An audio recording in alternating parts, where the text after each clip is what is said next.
So never mind what the naysayers say. 2023 is going to be a great year to buy a home. Inventory's up. Homes are sitting for much longer than they have been, and sellers are giving more than they have in many, many years. Here are 4 simple things that you can do to prepare yourself to buy a home in a shifting market.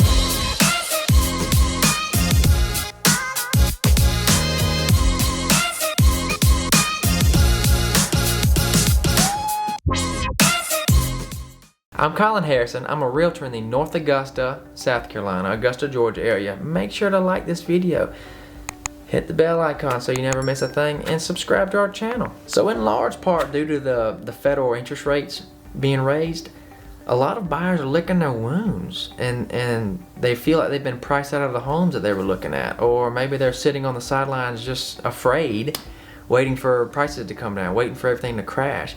And I can just tell you, there's so many reasons why that is a bad idea. Why 2023 is going to be an awesome year, and it's right now because it is the most neutral market that we have seen in years. Sellers are giving so much more than they have in years. They're getting antsy. Their homes are sitting on the market for longer than they have been. And they want to get rid of them. They're giving away closing costs. They're giving away interest rate buy down points. They're giving away, they're losing leverage, and they're doing whatever they can to sell that house and to save face. And granted, they're still doing good. Okay, we had a boom of equity in 2020 and 2021, but they are giving way more away than they were 6 months ago, 8 months ago. Okay, if we tried to buy a home 8 months ago, what were we doing? We were offering $10, $20, $30, $40, $50, $60,000 over asking. You were paying your own closing costs, and you were waiving all your contingencies in the deal just to even get a shot, because remember, there's 20 other people that are putting in really similar offers just to get a shot. Right now, raised interest rates, a lot of buyers have backed out of the market, and so you could be the only one putting an offer. You could be one of 2 people putting an offer. But don't you see the beauty in that?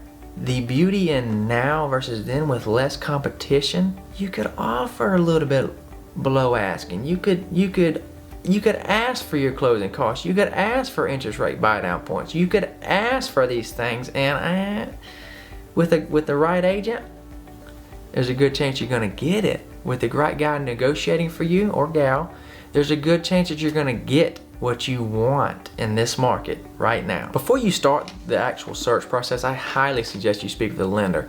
Have them pull your credit. Have them look at your pay stubs. Have them see where you're at and know where you stand. A lot of sellers won't even look at you unless you have a pre-approval. A lot of realtors won't want to work with you unless you have a pre-approval. But most importantly, you want to know for yourself, guys. Knowledge is power. It doesn't matter what even if you're 6 months out, 7 months out, it doesn't matter. It could give you goals to shoot for. Maybe your credit's not exactly where you want it to be. Okay, fine. We'll go through a credit recovery process. Or what if you didn't think you had enough money, and look, you actually have more than enough money to buy a house. Knowledge is power. So the very first thing that you're going to do, and oftentimes this is before you even speak with a lender, in my opinion it needs to be before you speak with a lender, is get a budget. Okay guys, get all of your expenses, or your tithing, your child care, your car payment, your gym membership, your cell phone, blah blah blah. Get all of them, write them down versus your monthly net take-home pay. Okay? Your monthly net take-home pay, and just see where you're at. 9 times out of 10, a lender is going to tell you what you qualify for at the top of your budget. They're not going to tell you what you can actually afford, because they don't know that. Only you know that. Only you can know that, and you know that by having a budget. So a lender is going to go through their process and pre-approve you, and they say, okay, well, you're approved for $450,000, and you're going to say, cool, that's great, I hear you. But since you've done your budgeting, you can look at them and say, I only want to spend $2,000 a month. How much house can I afford for $2,000 a month? They can go back through, they can tell you exactly what your price point is. And you see how this works? You are pinpointing exactly what you want, the exact amount of home that you want. And then you're not wasting your time, you're not wasting your realtor's time. We're going back to this again. Knowledge is power. The second thing, and this is a big one in order to maximize how much home you can get and to get the best rate and terms that you want, is working on your credit score. Most people don't understand your credit score. They don't understand how big of an impact it plays in your monthly payment, and quite honestly how easy it is to repair it if it is damaged. Now, there are a lot of companies out there that will sell you their products to improve your credit score, and they're good, but I'm just here to tell you that it's not rocket science. There's not a magic bullet for this stuff. It just takes time and good decisions. It's a lot of it, most of it's stuff that you can just do on your own. One of the fastest, easiest things you can do to improve your credit score is not spending too much of your credit limit, your allotted credit limit that your credit card has given you. Don't spend over 50% of it. In an ideal world, we're gonna spend maybe 20% of it. Okay, so we're gonna pay our bills off to zero every month, and then the money that we spend, let's say we get $10,000 credit limit every month, we wanna spend $2,000.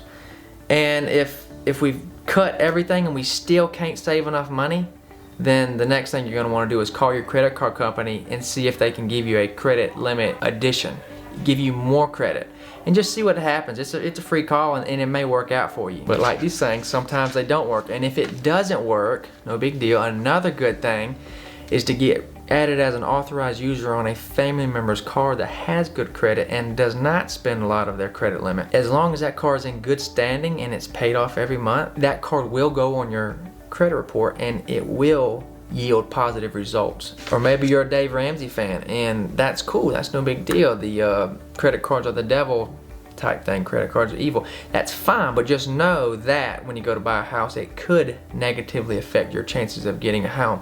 So I suggest that you go out and you get you a credit card and you pay it off to zero every month. Pay it off to zero every month. Let's say it one more time. Pay it off to zero every month, and let's start building your credit. And let's start letting these creditors know, hey, this guy's reliable, he's dependable, he will pay us back. He'll pay for his home. The third thing, it would be wise to look at your DTI, your debt to income ratio. That is the amount of debt that you have versus the amount of income that's coming in. That's what a lender looks at. It's one of the main things they look at to determine how much home that you can afford, how much of a loan that they can give you.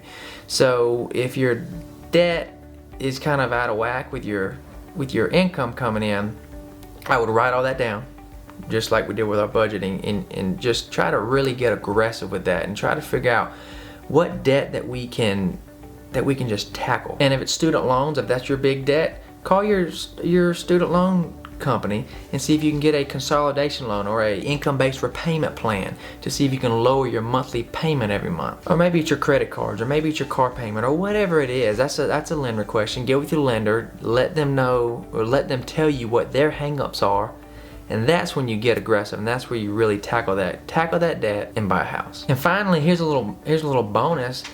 Educate yourself on the different types of loan products that there are. There are adjustable rate mortgage loans. There are 15-year loans, 30-year loans, FHA, USDA, VA loans.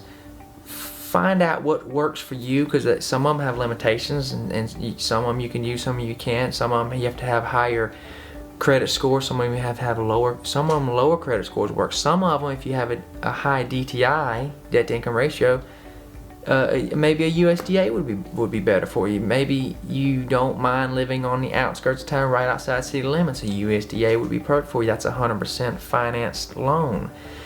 Just knowledge is power. Learning about these different loans is a great first step to buying a home. Just talking to your lender, talking to your realtor, reading. Oh my gosh, you can learn so much on Google these days. It's just immerse yourself in this stuff. Get creative and get you a home. While we're on that note, lenders are getting very creative. They're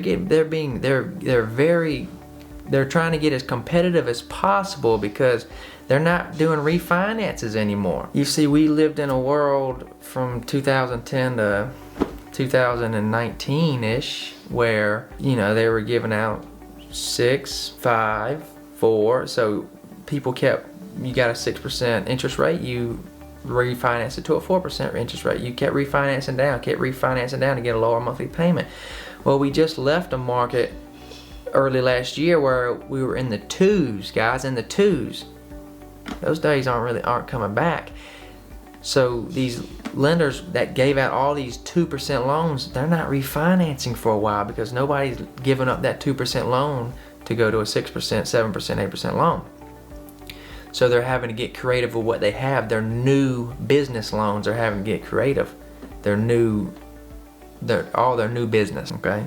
So shop around, know the different loan products, and that's awesome. That's an awesome step. I know I started rambling right there at the end, but we have reached the end of this video, and I really appreciate all y'all sticking around to this very end, and I hope that you are better prepared to go out and buy a home in 2023. Please, here's the call to action. Like this video, subscribe to our videos, hit the bell icon so you never miss a thing. It doesn't matter if you're wanting to buy in 10 days or 110 days. We want to speak with you. Give us a call, shoot us a text, send us an email, schedule a Zoom. We want to talk.